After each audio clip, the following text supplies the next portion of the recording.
From the book Joan of Arc by Léon Denis. Joan of Arc. She rode at the head of the king, armed in full armour with the banner unfurled. When unarmed, she wore knightly attire, shoes laced above the feet, a doublet, and tight-fitting trousers, a hood on her head. She wore very noble clothes, of gold and silk brocade, quite thick. She was beautiful and well-formed, robust and tireless, with a cheerful demeanour and tears that came easily. She had a good posture in arms and a beautiful bust. Her finely drawn eyebrows, shading beautiful brown eyes, gave her an expression of infinite sweetness in her inspired gaze. Her hair was black and cut short in a bowl, forming a kind of cap on her head, resembling a fabric of dark silk. The heroine's face, with regular features, bore the stamp of sweetness and modesty. Her body was modelled by full and harmonious lines.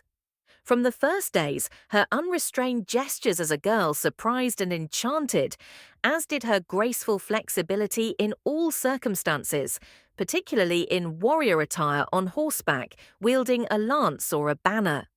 Finally, the candid glow of her virginity and the flame of inspiration spread over her being, a secret virtue that repelled carnal desires, imposing respect and attention even on the most sensual. She was adorned with brilliant war attire. Her garments and the banner were of white and precious fabrics, as befitted, to remind of her chastity and the angelic mission to which she was bound. A gentle glow radiated from her face, illuminated by an intimate thought. The soul, to some extent, sculpts the features of its envelope. Through this we can get an idea of the beauty of that exceptional being, of the light hidden within her, and which, shining through her face, radiates in all her actions. A serenity, an aura emanated from her, enveloping all who approached, calming even the most rebellious. In the tumult of battles and camps, she always maintained the calm that is the hallmark of superior souls. She appeared like a flower from the fields of France, slender and robust, fresh and fragrant. In her character, seemingly contradictory qualities merged: strength and gentleness, energy and tenderness, foresight and sagacity. A sharp, ingenious, penetrating mind, which in few clear and precise words untangled the most difficult issues, clarified the most ambiguous situations. An influence from beyond crowned her beautiful and grave forehead, and the emotion she instilled was accompanied by a feeling of respect. Always prudent and circumspect, she combined the humility of a peasant with the nobility of a queen, absolute purity with extreme audacity. The glory that surrounded her seemed so natural to her that it never occurred to her to feel proud of it. Beneath a certain Gallic naivety that enveloped her, a deep sense of beings and things expanded within her, which, in decisive moments, suggested the inflections capable of kindling ardour in souls and reviving strong and generous feelings in hearts. She was very circumspect and not very talkative, but when she spoke, her voice had vibrations that penetrated deeply into the listeners, sensitizing fibres within them that were previously unknown, and that no other power had been able to awaken to such an extent. Simple and unpretentious, she preferred to avoid the adorations of the crowd.